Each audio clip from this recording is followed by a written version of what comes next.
me read them. And I remember reading those things and just getting angry, thinking that this is the guy that I have spent my career trying to catch. And finally, here we are locked in a room together and he's not getting away.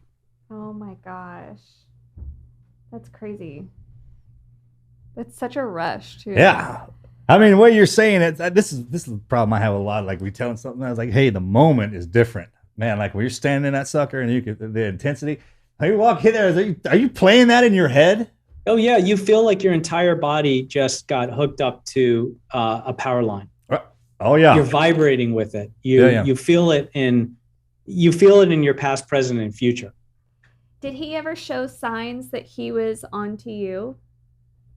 He would try to trap me. He would do things to throw me off. He would say things to throw me off. Like one of our first conversations, he told me about what he called Hanssen's law. And he said, Hanssen's law is that the spy is in the worst possible place. And I'm thinking, are you kidding me? Like, you're the spy, right? You know, like, what are you trying to do here?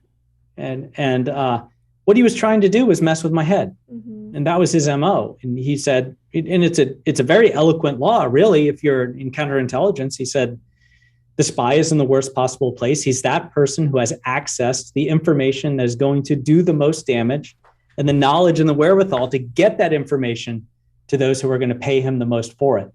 And that, Eric, is what we are here in the FBI to catch. And I was thinking in my mind, that's you, man. You're just giving me the roadmap, and that's who I need to catch because you are that person. But there were things like that. I remember, out of the blue, he said, we're going to church. Let's go. I'm like, what? It was in the middle of a week. It was like Wednesday over lunch. He's like, I go to a church at lunch. Let's go. We're going. And he knew I was Catholic because he knew everything about me. I was Eric O'Neill, right? They couldn't give me a legend because, they give me a name, John Smith, and I'm walking down the hall with them and someone says, hey, Eric, what's up? That I knew from a different case. We're working in FBI headquarters. So I had to be myself. So he knew not only my name, but my wife's name. He had my social security number because he was my supervisor, my address. He knew my parents' names, all of it. Yeah. So there wasn't even a paper trail on you doing your job. Yeah. Yeah, exactly. He's doing my performance review, for God's sake. So y'all go to mass together midday. And I got to tell you, because I am Catholic, which was part of the reason I was selected, he really was watching me, right? And I'm thinking, look, I got this, right? I know how to go to church. Yeah. Like, I'm not making this up. I don't have to make believe. But I was sweating a little when we were saying the Our Father. I was thinking, like, man, I better not, just be nervous and make a mistake here. Right. But that after why are you sweating, man? Well, I'm always like this when we're talking to Jesus. Yeah, exactly. I mean, after that, though, don't you sweat? Marcus and I are Catholic too. So I'm thinking you're in there and you're walking up to receive the host. Are you like sweating thinking I'm lying in church? Or are you just oh no, you know what I was job? thinking? I was thinking this guy shouldn't be in here. God wants me to do this. Oh, that's good. Yeah. 100%. Yeah. And that's then, that warrior mentality right there. A lot about the fact that he was in Opus Dei. He started to recruit me into Opus Dei.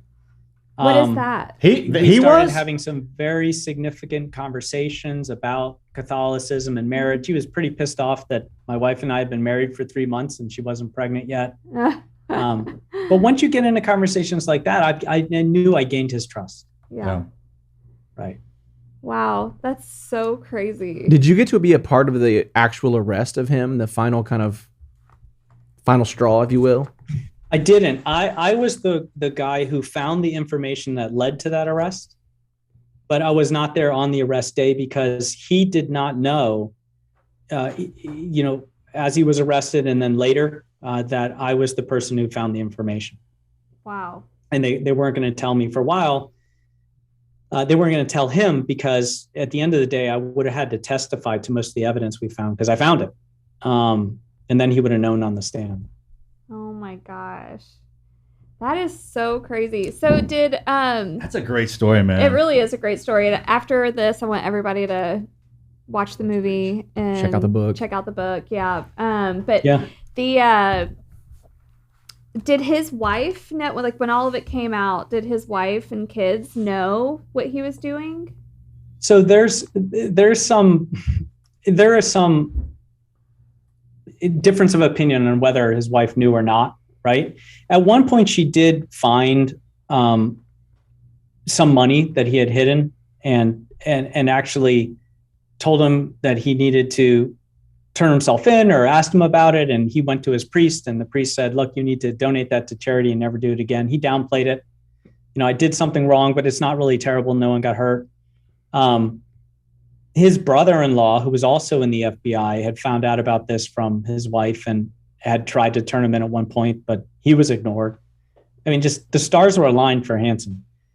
I'm not sure Bonnie really knew, or if she did knew, she didn't understand, let's put it that way, the complexity of what was going on. I mean, when Hanssen was arrested, one of the things he said was, what is Bonnie going to do? She doesn't even know how to balance a checkbook. I don't know if that's true or not, but I think they had their roles in the family, and he was the one in charge of the money. He was the moneymaker and their finances, and that was that. This is the Team Never Quit podcast. So buckle up, Buttercup.